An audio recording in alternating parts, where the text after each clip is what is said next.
Hello everyone, welcome to crystal IQ knowledge. इस video में हम पढ़ेंगे class 11th Indian constitution at work, जो चैप्टर 9 है, constitution as a living document. इस चैप्टर में हम देखेंगे किस तरीके से कॉन्स्टिट्यूशन जो होता है काम करता है, काम कर रहा है 69 ईयर्स से, एंड इंडिया ने किस तरीके से मैनेज किया है, और उसी कॉन्स्टिट्यूशन से हम आज भी चले आ रहे हैं। हमारा संविधान जो है कब कंप्लीट हो गया था? 26 नवंबर 1949 में ये कंप्लीट हो गया था।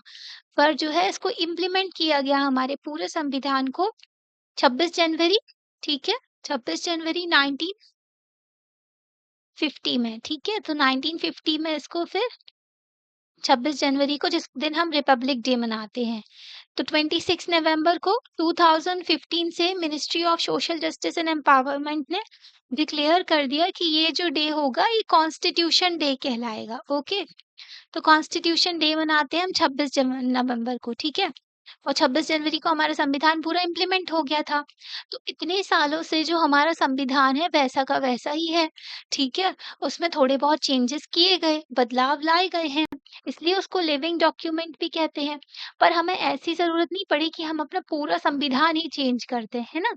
तो इंडियन कॉन्स्टिट्यूशन जो है उसको अमेंड किया जा सकता है, मतलब उसमें चेंजेस लाए जा सकते हैं जैसे-जैसे नीड रहती है, जब-जब ज़रूरत रहेगी टाइम में, ठीक है। जैसे कि अभी रिसेंटली 106th कॉन्स्टिट्यूशनल अमेंडमेंट लाया गया, कॉन्स्टिट्यूशनल अमेंडमेंट एक्ट 2023 का, जिसमें 33% रिजर्वेशन दिया गया विमेन्स को पार्लियामेंट में एंड स्टेट लेजिस्लेटिव असेंबली में।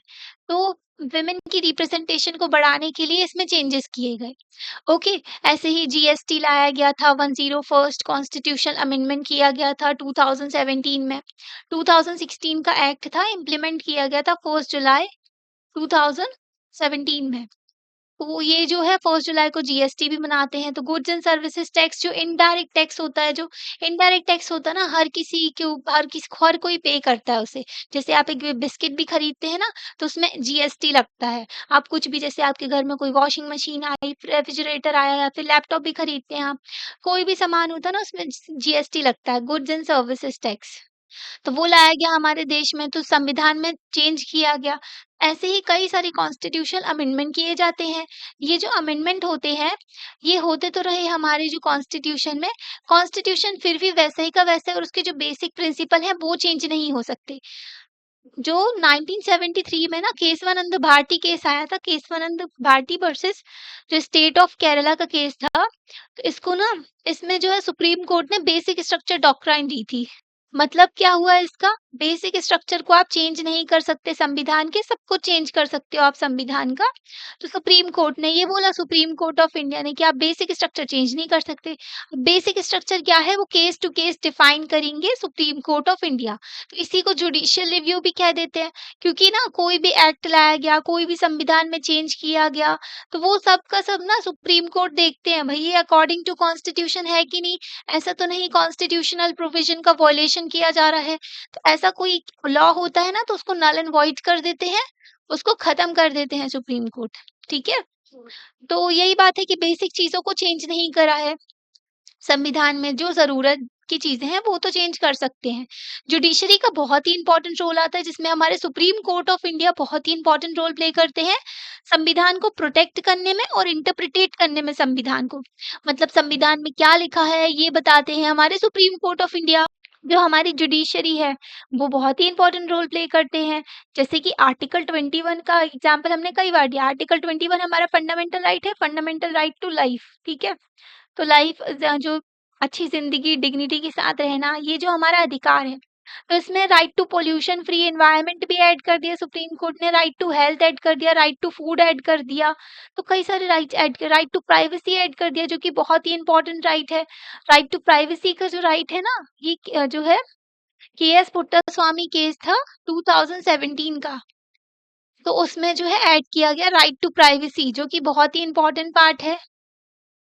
क्योंकि ना आज के टाइम पर देखो तो डेटा जो है, जैसे कि ना आपके फ़ोन से डेटा ले लिया जाता है, आपकी फ़ोटोज़ वग़ैरह कोई ले लिया, तो ये आपकी प्राइवेसी का वायलेशन होगा आपसे बिना पूछे, है ना?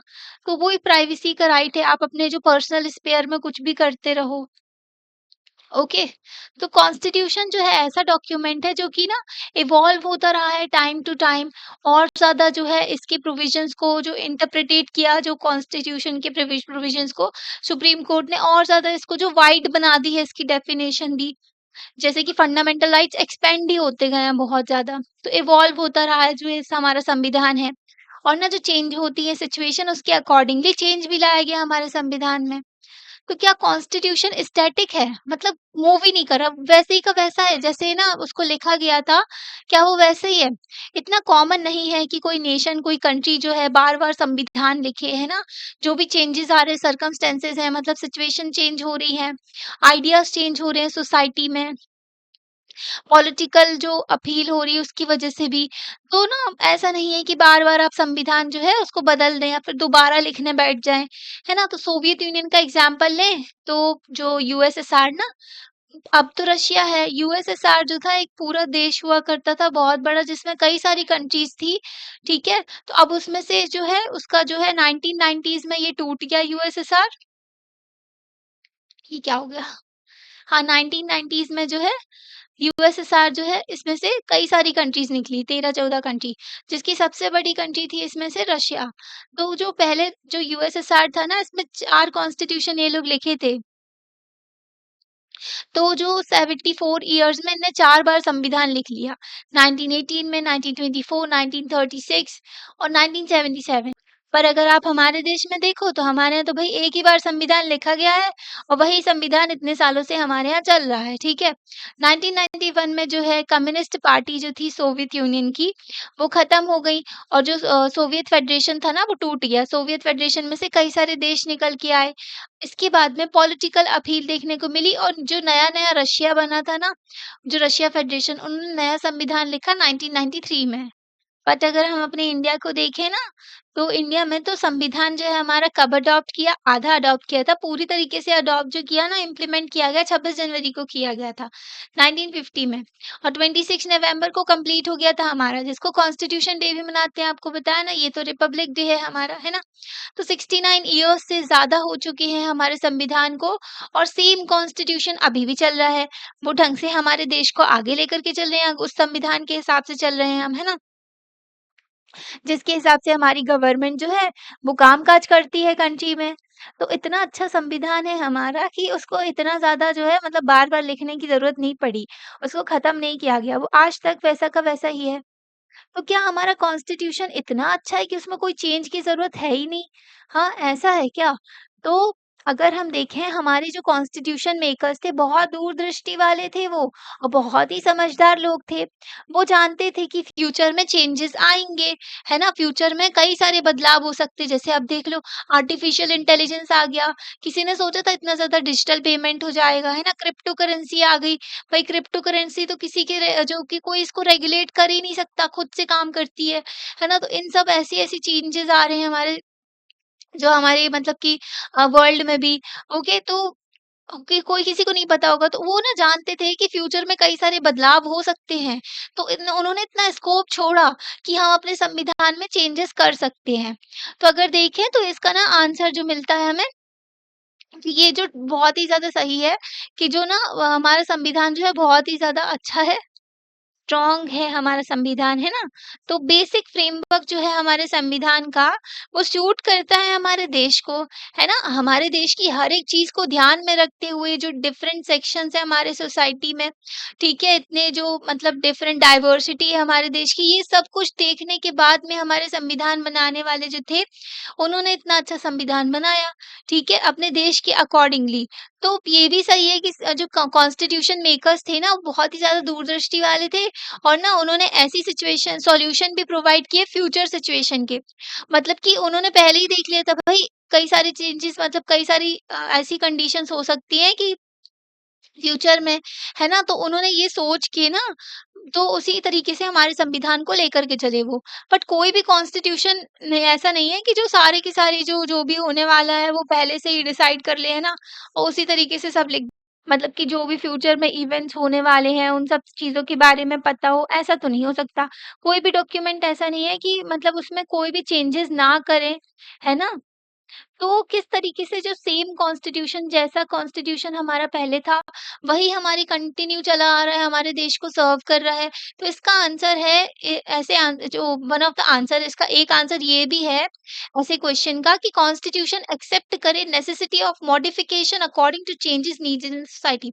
मतलब कि हमारा कॉन्स्टिट्यूशन इतना उसमें स्कोप दिया गया है हमारे कॉन्स्टिट्यूशन मेकर्स ने कि टाइम के साथ-साथ ना उसमें चेंजेस किए जा सकते हैं जिस तरीके की नीड्स है सोसाइटी में। जो भी समाज में बदलाव हो रहे हैं उस हिसाब से आप चेंज कर सकते हो।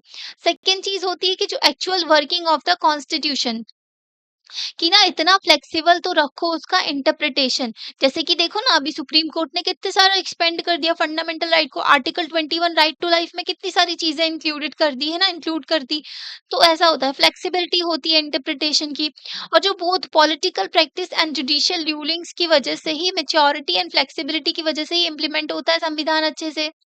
तो पॉलिटिकल जो लोग होते हैं ना, उनकी भी इम्पोर्टेंस होती है। भई पता चला कि आप सबसे अच्छा संविधान बना दो दुनिया का, पर अगर लोग ही खराब है ना, तो वो पूरा सब कुछ करप्ट कर देंगे। ठीक है? तो जो नेता लोग होते हैं ना, उनका भी रोल होता है और जुडिशरी भी इम्पोर्टेंट रोल प्ले करती है। इसी तरीके से हम अपने संविधान को लेकर के चलते हैं। संविधान होता क्या है? रूल्स एंड रेगुलेशन, गाइडलाइन सब कुछ दिया गया है उसमें, किस किस तरीके से हमारा देश चलेगा। ठीक है? इंडिया एक डेमोक्रेटिक कंट्री है और उसकी सारी पावर्स जो है जनता के पास में है। ठीक है, तो ये क्या है? संविधान में ही तो लिखा है, आपने प्रिएम्बल पढ़ा होगा, we the people of India लिखा रहता है उसमें सबसे पहले। प्रिएम्बल पढ़ के आप बता दोगे कि आपके संविधान में क्या है, ठीक है? तो प्रिएम्बल एक प्रीफेस इंट्रोडक्टरी डॉक्यूमेंट होता है। तो ये ना, ये कई फैक्टर है जिससे हमारा कॉन्स्टिट्यूशन जो है एक लिविंग डॉक्यूमेंट बनता है, रेदर देन जो एक बंद और रुका हुआ, ठीक है, रूल बुक नहीं है कि इस तरीके से कि उसमें कोई चेंजेस ही नहीं कर सकते अपन। वो एकदम बंद है, ठीक है? वो रुका हुआ है, स्टैटिक है, ओके? तो इस तरीके का नहीं है हमारा संविधान। हमारा संविधान एक लिविंग डॉक्यूमेंट है, रेडी टू चेंज, है ना? मॉडिफाई कर सकते हैं उसको अकॉर्डिंग टू नीड्स, ओके? जो सिचुएशन सोसाइटी में होती है। अब यहाँ पर देखो एक एग्जांपल दिया है फ्रांस का, तो फ्रांस में ना 2 सेंचुरीज़ में जो लास्ट 2 सेंचुरीज़ थी उसमें कई सारे कॉन्स्टिट्यूशन आए। रेवोल्यूशन के बाद में फ्रांस फ्रेंच रेवोल्यूशन हुआ था। उसके बाद में फिर नेपोलियन जो वहाँ का राजा था, तो उनके बाद में उनके टाइम पीरियड में और फिर फ्रांस जो है उसमें कई सारे एक्सपेरिमेंट होते रहे उनके कॉन्स्टिट्यूशन में। पोस्ट रेवोल्यूशन कॉन्स्टिट्यूशन जो रहा 1793 का उनका रहा, जिसको period of the first French Republic. तो उस टाइम पर जो है रेवोल्यूशन लेकर के आए थे लोग। तो उसके बाद से इनका संविधान लिखा गया। जो है हिस्ट्री की बुक है 9th क्लास की, उसमें पढ़ाया गया है फ्रेंच रेवोल्यूशन के बारे में, ठीक है? तो ना जो सेकंड इनका फ्रेंच रिपब्लिक बना 1848 में, जो दोबारा से संविधान लिखा। थर्ड जो था इनका, जो कि न्यू कॉन्स्टिट्यूशन फॉर्म हुआ 1875 में। 1946 में इन्होंने फिर से संविधान लिख दिया और फोर्थ जो फ्रेंच रिपब्लिक आया फिर से, और फाइनली 1958 में इनका जो है फिफ्थ फ्रेंच रिपब्लिक आया। तो इतनी बार इनका संविधान चेंज हुआ। तो एग्जाम्पल ही बताया गया है किस तरीके से ये कॉन्स्टिट्यूशन चेंज हुए। तो ये क्या बोल रही है? ये कह रही है, it seems to me that constitutional changes are very closely linked to political developments. ये भी सही है भाई। जैसे-जैसे पॉलिटिकल डेवलपमेंट होती है ना, पॉलिटिक्स हमारी जो देश में होती है ना, उस हिसाब से भी चेंजेस होते हैं, क्योंकि भाई वही नेता लोग तो बैठते हैं आगे चल के गद्दी में, ठीक है, गवर्नमेंट में, वही तो चेंजेस लाएँगे। जैसे कि देखो 1976 में ना कई सारे चेंजेस लाए गए संविधान में, उसको मिनी कॉन्स्टिट्यूशन भी कहने लगे थे। क्योंकि भाई इतने सारे अमेंडमेंट कर दिए गए थे, 42nd अमेंडमेंट जो था वो तो बहुत ही बड़ा अमेंडमेंट था, है ना? तो इंदिरा गांधी गवर्नमेंट थी उस टाइम पर, एडमिनिस्ट्रेशन था उनका, तो इमरजेंसी टाइम पीरियड भी था, तो कई सारे चेंजेस किए गए संविधान में। तो जैसे-जैसे पॉलिटिकल डेवलपमेंट्स होती है ना, वैसे-वैसे संविधान में भी कई सारे चेंजेस होते हैं। तो इतना तो आप समझ गए कि हमारे कॉन्स्टिट्यूशन को लिविंग डॉक्यूमेंट कहा जाता है। तो एक सोसाइटी में ना जो रिस्पॉन्सिबल होते हैं संविधान बनाने के, तो वो ना एक पर्टिकुलर टाइम में एक कॉमन चैलेंज फेस करते हैं। क्या चैलेंज होता है? कि जो प्रोविजंस होंगे संविधान के, कॉन्स्टिट्यूशन के, वो नेचुरली रिफ्लेक्ट करने चाहिए efforts to tackle the problems that society is facing at the time of making the constitution. तो उस टाइम पर जो भी प्रॉब्लम्स हो रही है ना, जिस टाइम पर संविधान बनाया जा रहा है, उस टाइम पर जो भी प्रॉब्लम्स है सोसाइटी में, उसको जो है टैकल कर सके, उसको फेस कर सके, है ना? तो ये चीज़ तो होनी चाहिए और सेकंड चीज़ होती है कि ये जो कॉन्स्टिट्यूशन होगा, ये ऐसा डॉक्यूमेंट होना चाहिए, ऐसा फ्रेमवर्क प्रोवाइड करे गवर्नमेंट को कि गवर्नमेंट जो है फ्यूचर की प्रॉब्लम्स भी सॉल्व कर पाएँ। तो कॉन्स्टिट्यूशन जो होता है रिस्पॉन्ड कर सके चैलेंजेस जो हैं, फ्यूचर में जो अराइज़ होंगे ना चैलेंजेस, नए-नए चैलेंजेस आते हैं भैया फ्यूचर में, है ना? तो वो सब भी टैकल कर सकें। तो इस सेंस में अगर देखें तो कॉन्स्टिट्यूशन को ऑलवेज़ जो ना कॉन्स्टिट्यूशन जो है कंटेम्परेरी जो उसी टाइम पीरियड में जो चीज़ें चल रही हैं, उसको भी सॉल्व कर सके, उनको भी टैकल कर सके और इसकी इम्पोर्टेंस ही बनी रहे, ये भी होता है। तो at the same time constitution जो है फ्रोज़न एंड अनअल्टर्ड डॉक्यूमेंट नहीं होना चाहिए। मतलब कि बस ऐसा ना एक संविधान बना के रखती है, उसमें ना आप कोई चेंज कर सकते हो, ना उसमें कुछ बदलाव कर सकते हो। तो ऐसा तो बिल्कुल नहीं होना चाहिए। एक ऐसा डॉक्यूमेंट होना चाहिए जो इंसानों द्वारा बनाया जाता है ना, जो ह्यूमन बीइंग जो बनाते हैं संविधान को, तो ऐसा डॉक्यूमेंट होना चाहिए जिसमें ना रिविज़न की ज़रूरत होती है, चेंजेस वगैरह होते हैं, री एग्ज़ एग्ज़ामिनेशन हो सके, ठीक है? तो ये सारी चीज़ें होनी चाहिए मतलब कि संविधान जो है फ्लेक्सिबल होना चाहिए, उसमें चेंजेस वगैरह सब कर सको आप, ठीक है? ये भी सही होता है कि कॉन्स्टिट्यूशन रिफ्लेक्ट करता है dreams and aspirations of the concerned society. अब हमारा संविधान क्या रिफ्लेक्ट करता है? अगर आप प्रिएम्बल देखोगे ना तो उसमें बोलेंगे जो हमारे we the people of India जो जनता के लिए है सबसे पहले तो ठीक है पीपल की बात की गई है।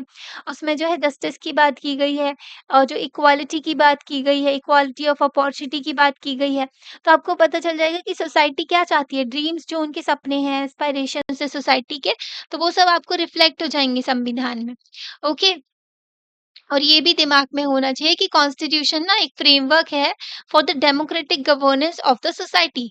तो ना ये जो है कॉन्स्टिट्यूशन ऐसा फ्रेमवर्क ऐसा ढांचा प्रोवाइड करता है कि डेमोक्रेटिक गवर्नेंस चले सोसाइटी में, है ना? तो इसी सेंस में हम कॉन्स्टिट्यूशन को इंस्ट्रूमेंट कह सकते हैं जो कि सोसाइटी अपने लिए खुद के लिए क्रिएट करती है।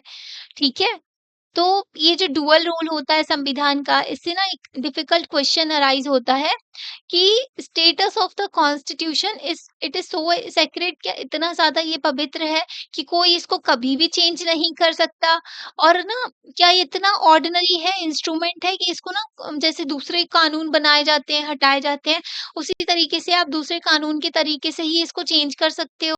ठीक है, तो ऐसा नहीं है। जैसे कि फॉर एग्ज़ाम्पल लें तो यूएस का कॉन्स्टिट्यूशन इतना रिजिड है कि उसको चेंज करने के लिए ना इनको प्रॉपर जो है अमेंडमेंट चाहिए और अमेंडमेंट करने के लिए मेजॉरिटी वग़ैरह चाहिए उनके दोनों हाउसेस की। और यूके का कॉन्स्टिट्यूशन इतना ज़्यादा जो है फ्लेक्सिबल है कि उसको ना जैसे कोई नॉर्मल कानून होता है उसको चेंज करते हैं, वैसे ही संविधान को भी बदल देते हैं वो लोग। उनका संविधान तो पूरा लाइब्रेरी है यूके का। ठीक है? तो हमारा जो है ना, हमारा संविधान फ्लेक्सिबल भी है और रिजिड भी है। कुछ प्रोविज़न संविधान के ऐसे हैं, जिनको एक आप ऑर्डिनरी लॉ की तरह चेंज कर सकते हो, जैसे एक कानून चेंज किया जाता है ना, बनाया जाता है, उस तरीके से आप चेंज कर सकते हो। और कुछ प्रोविज़न्स ऐसे हैं संविधान के, जिनको बदलने के लिए आपको प्रॉपर अमेंडमेंट लेकर के आना पड़ेगा संविधान में। जैसे कि फंडामेंटल राइट्स हो गया, ठीक है? इसको अगर चेंज करना है आपको, इसमें कोई बदलाव करना है, तो आपको प्रॉपर अमेंडमेंट लाना पड़ेगा। या फिर देखो फ्लेक्सिबिलिटी की एग्जांपल लें तो ऐसे प्रोविजंस में जैसे कि सैलरीज हो गई, जजेस की सैलरी हो गई, ठीक है, गवर्नर की, तो इन सब की इसके लिए ना आपको कोई जैसे अमेंडमेंट करने की जरूरत नहीं है, नॉर्मल कानून के तरह ही आप इनको चेंज कर सकते हो। ठीक है, तो फ्लेक्सिबल और रिजिड दोनों है।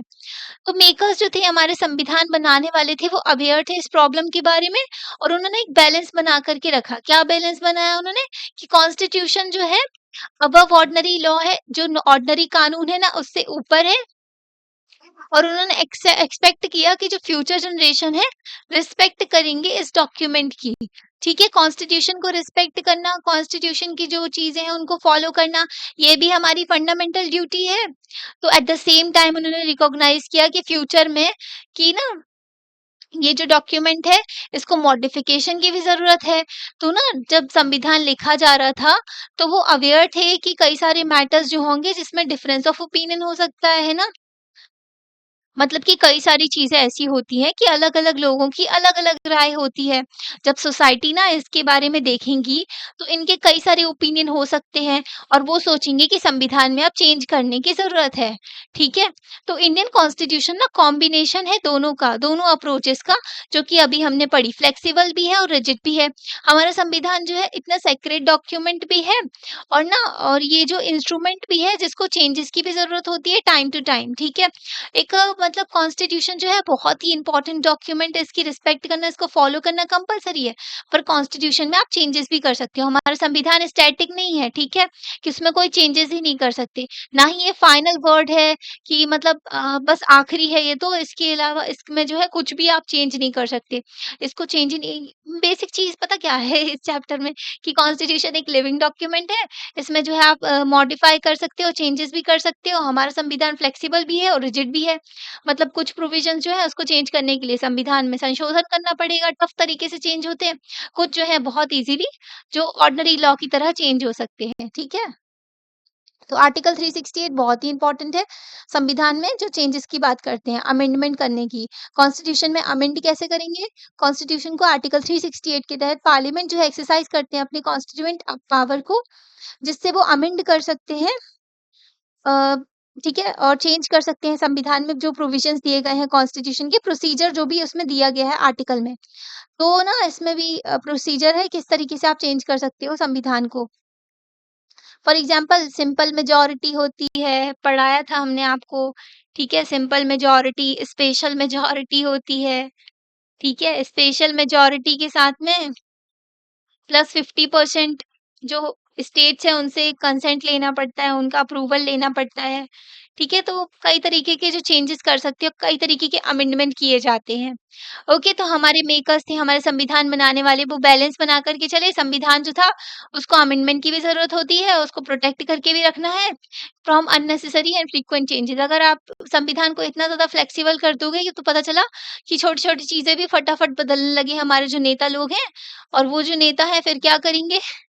वो जो है सारे फंडामेंटल राइट्स खत्म कर देंगे, ठीक है? और वो अपनी मनमानी करने लगेंगे, तो ऐसा भी नहीं होना चाहिए। तो इन अदर वर्ड्स हमारा संविधान जो है वो फ्लेक्सिबल भी है और रिजिड भी है। फ्लेक्सिबल का मतलब है कि ओपन टू चेंज है, मतलब इसमें ईज़िली चेंज किए जा सकते हैं कुछ प्रोविजंस के और रिजिड का मतलब है कि इसमें चेंज नहीं कर सकते हो आप, रेज़िस्ट करता है ये चेंजेस को। तो कॉन्स्टिट्यूशन जो है ईज़िली चेंज भी किया जा सकता है, मॉडिफाई कर सकते हैं इसको क्योंकि ये फ्लेक्सिबल है और इन केस ऑफ कॉन्स्टिट्यूशन जो कि बहुत ही डिफ़िकल्ट मतलब जो कि ना अ, कुछ कुछ प्रोविजंस ना बहुत ही इम्पोर्टेंट प्रोविजंस हैं, तो उनको अमेंड करने के लिए भई आप इज़िली उसको अमेंड नहीं कर सकते, इसलिए उसको रिजिड बनाया हुआ है। तो इंडियन कॉन्स्टिट्यूशन कंबाइन है जो दोनों की कैरेक्टरिस्टिक का। तो एक ना फीचर भी होता है हमारे संविधान का ये फ्लेक्सिबिलिटी एंड रिजिडिटी का, ठीक है?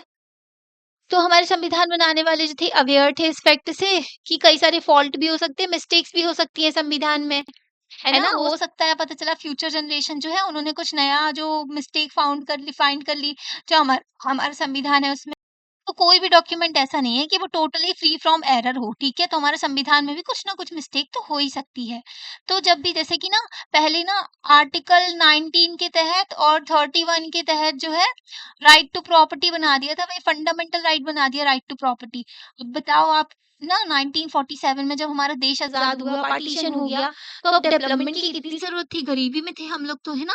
जो हमारा देश था, उस टाइम पर जो है ब्रिज बनवाने हैं, रेलवेज़ बनवानी है और जो है बड़ी-बड़ी फैक्ट्री सेटअप करनी है, ताकि लोगों को रोज़गार मिल सके और हमारे देश में जो है मैन्युफैक्चरिंग हो सके। अब उसके लिए क्या चाहिए होगा? उसके लिए प्रॉपर्टी चाहिए होगी, डैम बनाने हैं ताकि जो वाटर सप्लाई कर सकें कई स्टेट्स में, है ना? फ्लड वगैरह रोक सकें। तो उसके लिए क्या चाहिए होगी? उसके लिए ज़मीन चाहिए, ठीक है? लैंड, अब लैंड तो फंडामेंटल राइट है और हमारे देश में तो भई ज़मीन जो है इज़्ज़त-बेइज़्ज़ती से कनेक्ट कर देते हैं।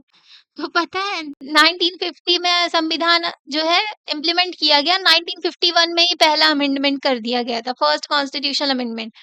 ये प्रॉपर्टी से रिलेटेड ही इश्यू आ रहा था क्योंकि फंडामेंटल राइट बना दिया, अब गवर्नमेंट को प्रॉपर्टी चाहिए, वही एक्वायर करनी है उनको क्योंकि उनको तो भाई डेवलपमेंटल प्रोजेक्ट प्रोजेक्ट करने हैं, ठीक है?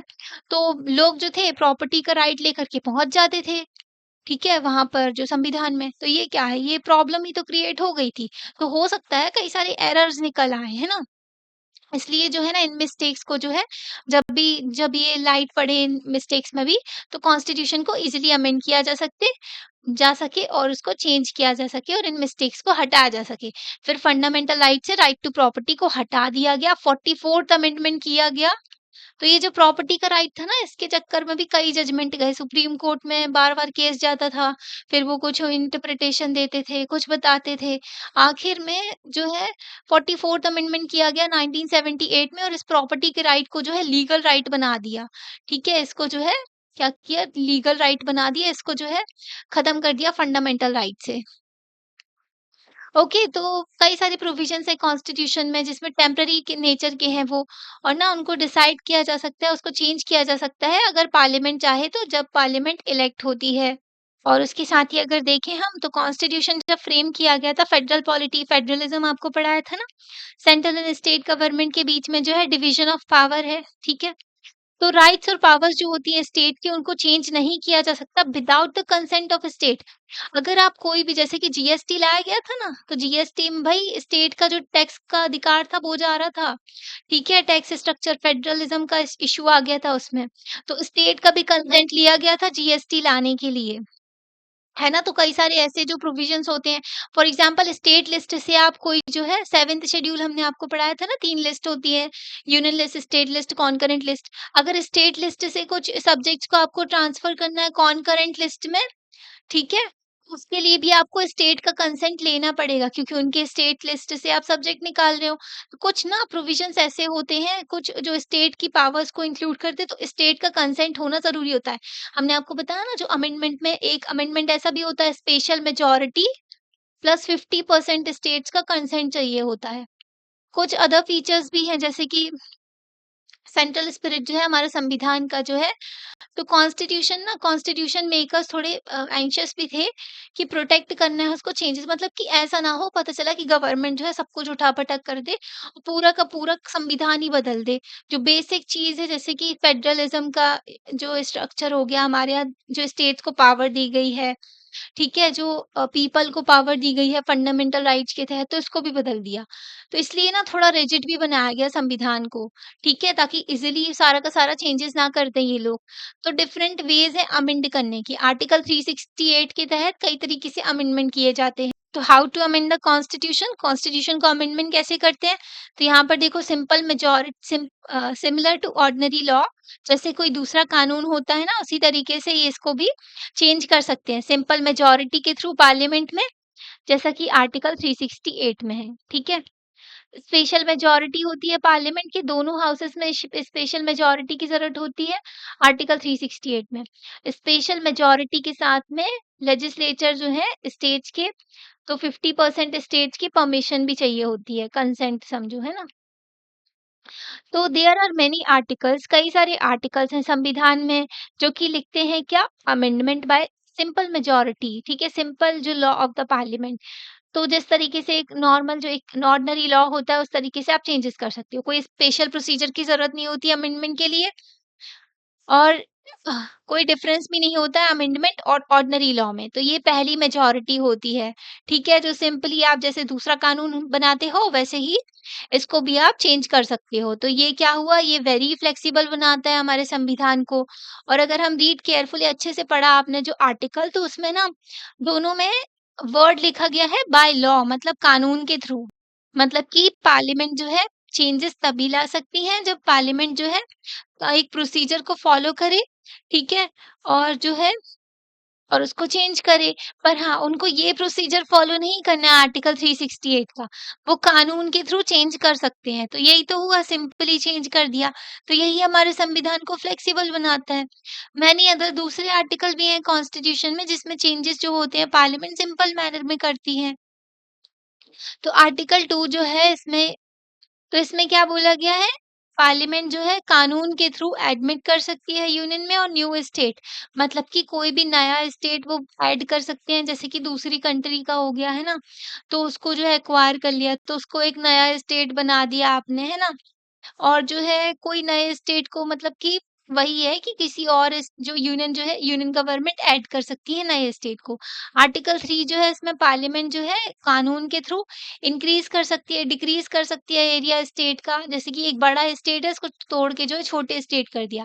पहले उत्तर प्रदेश बहुत बड़ा था तो यूपी में से उत्तराखंड निकाल दिया। ठीक है, मध्य प्रदेश बहुत बड़ा था तो एमपी में से छत्तीसगढ़ निकाल दिया। ठीक है, तो इस तरीके से चेंजेस कर सकते हैं, बढ़ा सकते हैं, डिक्रीज़ कर सकते हैं इनका जो एरिया तो आर्टिकल 3 में बोला गया है। For amending the remaining parts of the constitution बाकी के दूसरे पार्ट जो है हमारे कॉन्स्टिट्यूशन के तो उसको चेंज करने के लिए आर्टिकल 368 का यूज किया जाता है। इस आर्टिकल में 2 मेथड्स हैं अमेंड करने की संविधान को। तो ये 2 डिफरेंट सेट ऑफ आर्टिकल्स हैं कॉन्स्टिट्यूशन में। पहला तो है कि अमेंडमेंट जो है स्पेशल मेजॉरिटी के थ्रू किया जाता है। तो मतलब कि पहले तो आप ना सिंपली चेंज कर सकते हो बाय लॉ जो है चेंजेस ला सकते हो आप संविधान में। सेकंड हो गया जो आर्टिकल 368 के तहत जो है आप चेंजेस करते हो, स्पेशल मेजॉरिटी के थ्रू अमेंडमेंट करते हो, ठीक है? दोनों हाउसेज़ है पार्लियामेंट के उनसे पास करवाया जाता है। ओके, ये भी हमने आपको एक्सप्लेन किया था। तो अदर मेथड जो है दूसरी डिफ़िकल्ट है और ज़्यादा जिसमें ना स्पेशल मेजॉरिटी के साथ में जो है consent of half the state, ठीक है? जो लेजिस्लेचर हैं, स्टेट लेजिस्लेचर जो 50% स्टेट्स के उनसे भी कंसेंट चाहिए होता है। तो ये सारे जो अमेंडमेंट्स हैं ना कॉन्स्टिट्यूशन में, ये सिर्फ़ पार्लियामेंट ही कर सकती है। अगर आप सोचो कि स्टेट भी चेंज कर दे संविधान में तो नहीं हो सकता। स्टेट के पास में ये पावर नहीं है, सिर्फ़ parliament of India he changes कर सकती है संविधान में। ओके? और स्पेशल मेजॉरिटी के थ्रू पार्लियामेंट जो है चेंज करते हैं। और पार्लियामेंट के अलावा कोई भी एजेंसी जैसे कि कोई कॉन्स्टिट्यूशन कमीशन है या फिर कोई सेपरेट बॉडी है जो कि जो चाहते हैं कि अमेंड करें संविधान में कोई भी नहीं कर सकता, सिर्फ पार्लियामेंट कर सकती है। सिमिलरली जब पास कर दिया जाता है पार्लियामेंट से कुछ केसेस में स्टेट लेजिस्लेचर जो है ना no referendum is required for the ratification of the amendment. मतलब कि कुछ प्रोविजंस में आपको स्टेट का कंसेंट लेना ज़रूरी नहीं है। अगर कोई बिल जो है अमेंडमेंट बिल जो है दूसरे बिल की तरह ही लाया गया है और वो प्रेसिडेंट के पास में जाता है असेंट देने के लिए मतलब प्रेसिडेंट उसमें क्या करते हैं अपना सिग्नेचर करते हैं तब वो कानून बनता है। तो बट इस केस में ना प्रेसिडेंट के पास में कोई भी पावर नहीं है कि वो रिकंसिडरेशन के लिए भेज दे। अगर कोई ऑर्डिनरी बिल जाता है ना ये बिल है, ठीक है? इसको कानून बनना है, तो ये प्रेसिडेंट के पास में जाता है। प्रेसिडेंट जी क्या करते हैं इसको प्रेसिडेंट को लगता है भाई ये ना थोड़ा गलत बिल है तो इसको दोबारा से पार्लियामेंट देख लो, है ना? फिर पार्लियामेंट इसको देखती है दोबारा से फिर प्रेसिडेंट के पास में भेजती है तो प्रेसिडेंट इस पे साइन कर देते हैं।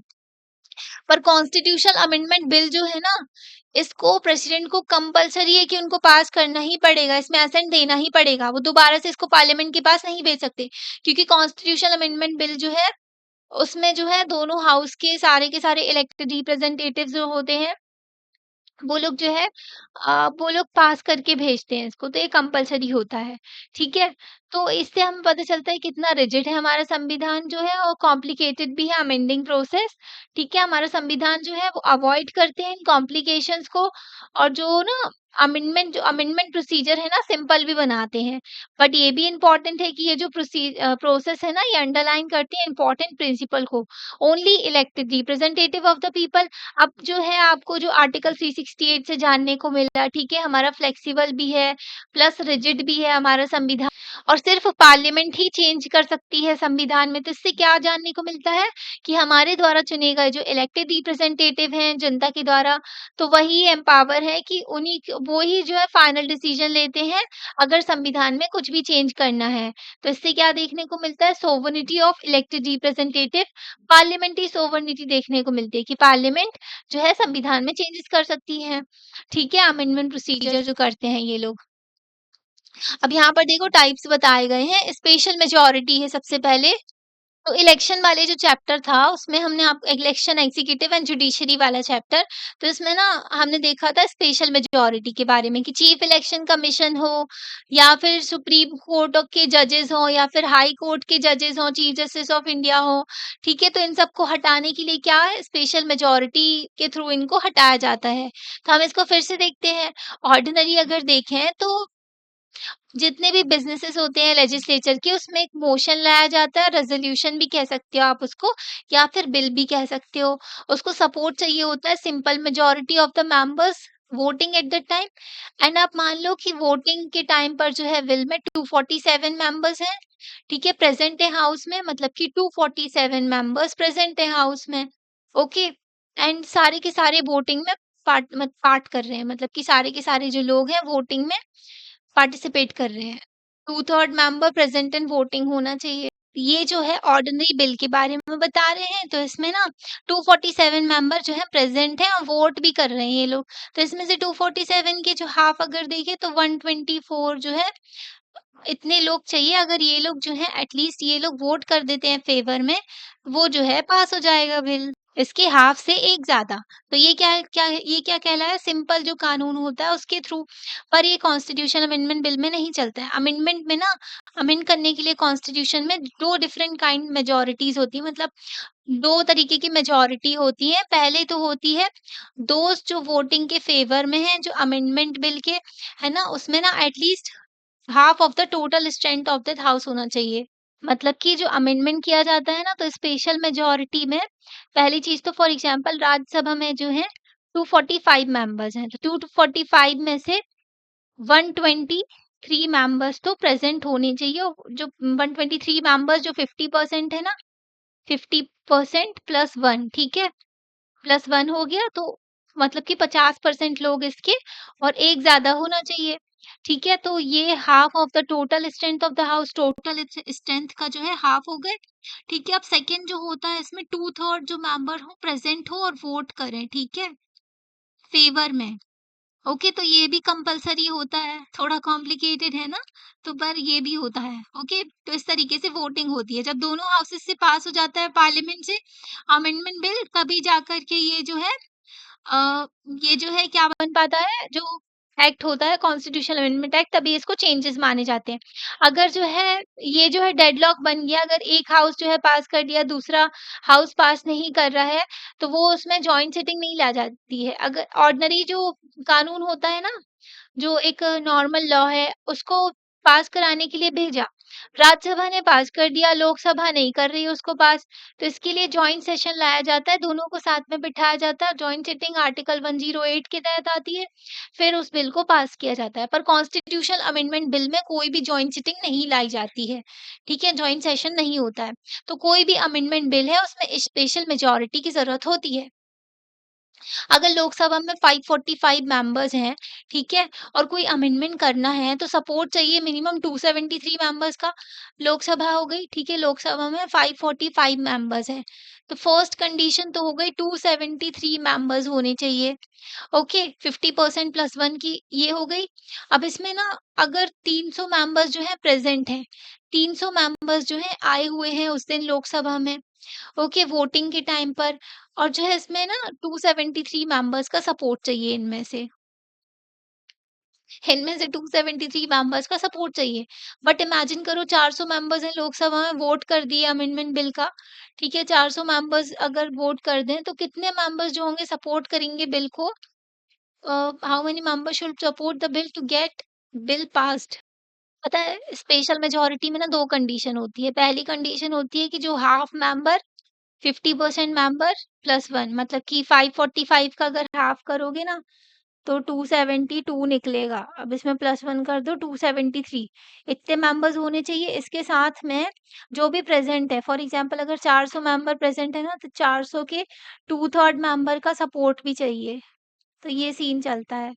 ओके, 273 मेंबर्स का सपोर्ट प्लस 2/3 मेंबर जो प्रेज़ेंट हैं और वोट कर रहे हैं। तो इसके साथ ही ना हाउसेस जो होते हैं वो पास करते हैं अमेंडमेंट बिल को स्पेशल मेजॉरिटी। ये मेजॉरिटी तो हमने देख ली, ये वाली मेजॉरिटी लोकसभा और राज्यसभा दोनों हाउसेस में होनी चाहिए। और अगर स्टेट के कोई प्रोविजन में चेंज हो रहा है तो 50% स्टेट का कंसेंट भी ज़रूरी होता है। तो जब तक सफिशिएंट कंसेंसस नहीं होता है, सभी लोगों की सहमति नहीं होती है प्रपोज्ड अमेंडमेंट पे, तो अमेंडमेंट नहीं किया जा सकता है संविधान में। अगर कोई पार्टी जो है पावर में, जो पार्टी जो पावर में है, वो एन्जॉय करते हैं थिन मेजॉरिटी, मतलब इनके पास में ज़्यादा मेजॉरिटी नहीं है, जो पार्टी रूल कर रही है, गवर्नमेंट में है, तो वो ना पास नहीं, वो पास कर सकते हैं लेजिस्लेशन को चॉइस का, बट ना उनको बजट अप्रूव करवाने में जो अपोज़िशन से फिर वो एग्री नहीं करेंगे। बेसिक बात है मेजॉरिटी होनी चाहिए पार्लियामेंट में। पार्लियामेंट में मेजॉरिटी होगी तो वो अपने सारे बिल, बजट, अमेंडमेंट बिल सब कुछ पास करवा सकते हैं। मेजॉरिटी नहीं है तो वही गवर्नमेंट ही नहीं होती फिर तो। ठीक है? तो ज़रूरी it will need to take at least some opposition parties into confidence, तो मतलब कि दूसरी पार्टीज़ के साथ में भी बात करनी होती है। आर्टिकल 370 को हटाना था जम्मू एंड कश्मीर से, तो राज्यसभा में ना दूसरी जो अपोज़िशन पार्टी है उनसे कंसेंसस बनाया था, जो रूलिंग पार्टी थी, बीजेपी थी उस टाइम पर। तो उन्होंने ना क्या किया था, अपोज़िशन पार्टी से भी बातचीत की थी ताकि भाई वो अपोज़ ना करें उस बिल को, क्योंकि वो ज़रूरी था हमारे देश के लिए, है ना? तो कॉन्फिडेंस में लेना पड़ता है कभी-कभी अपोज़िशन पार्टीज़ को, ताकि जो है अमेंडमेंट किया जा सके संविधान में। और वो अमेंडमेंट सही होता है तो अपोज़िशन पार्टीज़ भी मान जाती हैं देश के लिए, है ना? तो बेसिक प्रिंसिपल इस जो अमेंडमेंट प्रोसीजर के पीछे जो है बेसिक प्रिंसिपल, तो ये है कि बेस्ड जो ब्रॉड सपोर्ट होता है ना पॉलिटिकल पार्टीज़ का, तभी वो लोग चेंज कर पाते हैं। पार्लियामेंटेरियंस और पॉलिटिकल पार्टी सब साथ में आती तभी वो लोग संविधान में चेंज कर सकते हैं, वरना नहीं कर पाते हैं। है ना? तो ऐसे बिल को प्रेसिडेंट का भी कंसेंट मिल ही जाता है। अब यहाँ पर देखो 2 प्रिंसिपल डोमिनेट कर रहे हैं जो प्रोसीजर है अमेंडमेंट करने का संविधान में, मॉडर्न कॉन्स्टिट्यूशंस में। तो पहला तो है principle of special majority. For instance अगर देखें यूएस में, साउथ अफ्रीका में, तो यहाँ पर ना ये प्रिंसिपल अप्लाई होता है स्पेशल मेजॉरिटी, तो यहाँ पर अमेंडमेंट करना टफ है। तो केस ऑफ अगर यूएस के कॉन्स्टिट्यूशन की बात करें, 2/3 मेजॉरिटी चाहिए होती है। साउथ अफ्रीका एंड रशिया में देखें तो कुछ अमेंडमेंट्स के लिए 3/4 मेजॉरिटी चाहिए होती है। देख रहे हो? मतलब पूरे जो पार्लियामेंटेरियंस हैं उनका सपोर्ट ज़्यादा से ज़्यादा चाहिए पड़ता है। अदर प्रिंसिपल देखने को मिलता है जो मॉडर्न कॉन्स्टिट्यूशन है, मतलब कि आज के जो संविधान है, तो जनता का participation, process of amending the constitution, जहाँ पर ना कम लोग रहते हैं, जहाँ पर कम पॉपुलेशन होती है, वहाँ पर पीपल पार्टिसिपेशन हो जाता है। बाकी हर जगह इनडायरेक्ट डेमोक्रेसी देखने को मिलती है, क्योंकि पॉपुलेशन बहुत ज़्यादा है। सभी लोग जाके थोड़ी ना बैठेंगे वहाँ पर और जाकर के कानून बनाएँगे, है ना? तो जहाँ पर कम लोग होते हैं, वहाँ पर जो है पीपल का पार्टिसिपेशन हो जाता है। फॉर एग्ज़ाम्पल स्विट्ज़रलैंड की बात करें, तो यहाँ पर जो है जनता खुद ही इनिशिएट करती है अमेंडमेंट, ठीक है? जनता खुद ही लेकर के आती, भई ये संविधान में चेंज कर देना, है ना? तो अदर एग्ज़ाम्पल हैं कंट्रीज़ के, जहाँ पर जो है जनता खुद से अप्रूव करती है अमेंडमेंट, जैसे कि रशिया हो गया, इटली हो गया, ठीक है? तो ये एग्ज़ाम्पल्स देखे हमने। तो यहाँ पर देखो बी आर अम्बेडकर जी ने कुछ कहा है, यहाँ पर कहा है कि जो भी डिससैटिस्फाइड है कॉन्स्टिट्यूशन से, मतलब उनको कुछ चेंज करना है संविधान में, वो सैटिस्फाइड नहीं है उस प्रोविजन से, तो उनको 2/3 मेजॉरिटी की ज़रूरत पड़ेगी। ओके, अगर वो मेजॉरिटी नहीं ले पाते हैं, नहीं ला पाते हैं, तो उनका डिससैटिस्फैक्शन जो है कॉन्स्टिट्यूशन से, वो जनरल पब्लिक तक नहीं जाएगा, है ना? मतलब कि अपनी मेजॉरिटी लेकर के आओ भैया और चेंज करो, है ना? तो डॉक्टर अम्बेडकर जो है यहाँ पर सिर्फ पार्लियामेंट्री मेजॉरिटी की बात नहीं कर रहे हैं। पहली चीज़ तो इन्होंने क्या बताया, पार्लियामेंट्री मेजॉरिटी होनी चाहिए अगर आपको संविधान में चेंज करना है। इन्होंने शेयर किया अपना व्यूज़ जनरल पब्लिक, ठीक है? उन्होंने क्या बोला, sharing of the views by the general public. इसका इंडिकेट दे रहे हैं वो कि behind the majority there is a principle of public opinion that governs the decision making. तो जनता का ओपिनियन जो होता है, जिसके थ्रू क्या होता है, डिसीजन मेकिंग होती है ना? पब्लिक ओपिनियन होता है, उस हिसाब से चलते हैं। अगर ये लोग कुछ का कुछ चेंज कर देंगे, तो डेमोक्रेसी है, वही freedom of speech and expression है, सबको पता चल जाएगा। आर्टिकल्स आने लगेंगे न्यूज़पेपर में, सुप्रीम कोर्ट तक बात पहुँच जाएगी, सुप्रीम कोर्ट इनके अमेंडमेंट को खत्म कर देंगे। अभी ना इलेक्टोरल बॉन्ड्स लाए गए थे, जिसके थ्रू ना गवर्नमेंट जो है पैसे इकट्ठे करती थी। गवर्नमेंट नहीं, मतलब पॉलिटिकल पार्टीज़ जो थी, उनके पास में खूब सारे पैसे आते थे। ठीक है? मतलब चंदा का एक सहारा हो गया था, पर इलेक्टोरल बॉन्ड में कौन पैसे दे रहा है, कितने पैसा दे रहा है, ये पता नहीं चलता था। तो सुप्रीम कोर्ट ने इसको खत्म कर दिया, नल एंड वॉइड कर दिया। आर्टिकल 19 का वॉयलेशन हो रहा था यहाँ पर। तो वही बात है, जनता की प्रोटेक्शन के लिए फिर सुप्रीम कोर्ट आ जाते हैं, जुडिशरी अपना रोल प्ले करती है। जैसे कि नेशनल जुडिशियल अपॉइंटमेंट कमीशन, ये जो है वॉयलेट कर रहा था कॉन्स्टिट्यूशन में जो अ, सेपरेशन ऑफ पावर को, तो इसको भी हटा दिया सुप्रीम कोर्ट ने। फिर सुप्रीम कोर्ट देखते हैं उनको। रेटिफिकेशन बाय स्टेट, अभी हमने पढ़ा स्पेशल मेजॉरिटी के बारे में, 50% मेंबर्स, ठीक है? 50% प्लस 1 प्लस 2/3 मेजॉरिटी, है ना? प्रेजेंट एंड वोटिंग जो होती है। तो स्पेशल मेजॉरिटी सफिशिएंट नहीं होती है कुछ आर्टिकल्स को चेंज करने के लिए। अगर अमेंडमेंट देखें जो कि मॉडिफ़ाई कर रहे हैं मतलब चेंज कर रहे हैं उस आर्टिकल को, जो डिस्ट्रीब्यूशन ऑफ पावर जो स्टेट और सेंट्रल गवर्नमेंट की पावर्स हैं, उससे रिलेटेड है, तो ना उसको चेंज करने के लिए कंसेंट चाहिए होगा स्टेट का। बेसिक चीज़ है, फेडरल स्ट्रक्चर में चेंज कर रहे हो आप, जो पावर्स है ना स्टेट की, उसमें बदलाव कर रहे हो, तो इसमें स्टेट का कंसल्टेशन ज़रूरी होता है, स्टेट से कंसेंट लेना ज़रूरी होता है। तो हमने फेडरल नेचर पढ़ा अपने संविधान का, है ना, 7th शेड्यूल में लिस्ट दी गई है। Okay, proper division of power है सेंट्रल गवर्नमेंट का और स्टेट गवर्नमेंट का। तो फेडरलिज्म का मतलब होता है powers of state must not be at the mercy of the central government. जो स्टेट है ना, वो सेंट्रल गवर्नमेंट की दया से पावर एंजॉय नहीं कर रहे हैं, स्टेट्स को भी संविधान ने पावर दी है। तो कॉन्स्टिट्यूशन जो है ना इंश्योर करते हैं कि जो लेजिस्लेचर है हाफ ऑफ द स्टेट के, वो पास करते हैं अमेंडमेंट बिल को, तभी जाकर के वो इफेक्ट में आता है। अगर कोई भी कॉन्स्टिट्यूशन बिल जो कि संविधान में फेडरल स्ट्रक्चर को अफेक्ट कर रहा होता है, तो उसमें स्पेशल मेजॉरिटी के साथ-साथ 50% स्टेट का कंसेंट होना कंपल्सरी होता है। ठीक है? तो हम ये कह सकते हैं कि कुछ पार्ट जो है संविधान का, उसमें ग्रेटर एंड वाइडर कंसेंसस की ज़रूरत होती है। मतलब उसमें ज़्यादा कंसेंसस की ज़रूरत होगी, ज़्यादा सहमति की ज़रूरत होती है लोगों की। तो ये जो प्रोविज़न है इससे रिस्पेक्ट करता है ये क्या स्टेट्स की, और उनको जो पार्टिसिपेशन की भी पावर दी गई है प्रोसेस ऑफ अमेंडमेंट में, जब वो अमेंडमेंट इनकी पावर्स को अफ़ेक्ट करता है। इसी तरीके से जो ना अ, इसी से हमने फ्लेक्सिबल भी बनाई हैं कुछ चीज़ें, मतलब कि इतना रिजिड नहीं बनाया है, तो हाफ ऑफ द स्टेट का कंसेंट कंपल्सरी और जो कि सफिशिएंट होता है। और अगर कोई भी गवर्नमेंट है ना, वो जो है पावर में है, तो भई उनकी कोई कुछ स्टेट्स में तो उनकी पावर होगी, तो वो इज़िली पास करवा लेते हैं। तो सिंपल मेजॉरिटी के थ्रू स्टेट को पास करना होता है इसको, ठीक है? स्पेशल मेजॉरिटी वगैरह जो है वो सब जो है पार्लियामेंट में होता है। ये लोग स्टेट की जो है सिंपल मेजॉरिटी के थ्रू भी पास करते हैं ना स्टेट लेजिस्लेचर, वो सफिशिएंट होता है। तो ये अमेंडमेंट जो प्रोसेस है नॉट इम्प्रैक्टिसेबल, तो इतना ज़्यादा ऐसा नहीं है कि भई ये तो चेंज कर ही नहीं सकते बिल्कुल भी। तो ये इज़िली हो जाता है। जैसे जीएसटी भी ले आए थे वो लोग, क्योंकि जो भी पावर में है ना पॉलिटिकल पार्टी, तो हाफ स्टेट में तो उनकी होती है गवर्नमेंट, है ना? तो हम समराइज़ कर सकते हैं, कॉन्स्टिट्यूशन ऑफ इंडिया जो है उसको अमेंड किया जा सकता है लार्ज स्केल कंसेंसस के थ्रू, ठीक है? जो सहमति की ज़रूरत होती है, सारे जो पॉलिटिकल पार्टीज़ होती हैं और जो पार्लियामेंटेरियंस होते हैं, और limited participation of states. States कोई भी चेंजेस नहीं कर सकते। स्टेट का पार्टिसिपेशन तब होता है जब स्टेट के प्रोविज़न में चेंज किया जाता है, कुछ स्टेट से रिलेटेड, फेडरल पावर से रिलेटेड। तो फाउंडिंग फादर्स जो थे हमारे संविधान के, वो ना इतना ज़्यादा उन्होंने स्कोप नहीं दिया था कि कुछ भी आप चेंजेस कर दो संविधान में। पर उन्होंने इतना स्कोप दिया था कि फ्यूचर जनरेशन को राइट है कि वो अमेंड कर सकते हैं संविधान को, मॉडिफ़ाई कर सकते हैं, needs and requirements of the time. जैसे-जैसे टाइम चेंज होता है, कई सारी चीज़ों को चेंज करने की ज़रूरत होती है, तब वो लोग चेंज कर सकते हैं।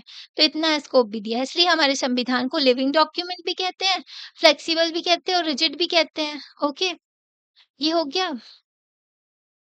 तो अभी ना आगे का जो चैप्टर है हम नेक्स्ट पार्ट में पढ़ेंगे। आपको लेक्चर कैसा लगता है आप लाइक करके बता सकते हो, और चैनल को सब्सक्राइब भी कर सकते हो, अपने फ्रेंड्स के साथ में शेयर भी कर सकते हो। Thank you.